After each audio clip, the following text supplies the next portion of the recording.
আল্লাহ তাআলা আমাদেরকে দুনিয়ায় বানাইছেন ক্ষণিকের জন্য। আমরা হয়তো অল্প কিছুদিন দুনিয়ায় থাকবো, বোঝা যায় না যে আমরা কতদিন বেঁচে থাকবো, এটা আমরা জানি না।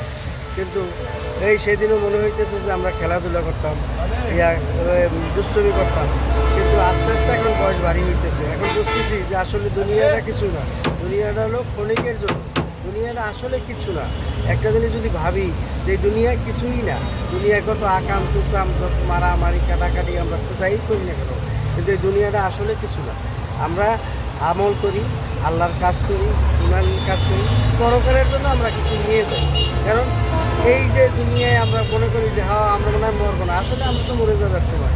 এই দুনিয়া আমরা থাকার জন্য আসি না, এক সময় আমরা ঠিকই চলে যাব।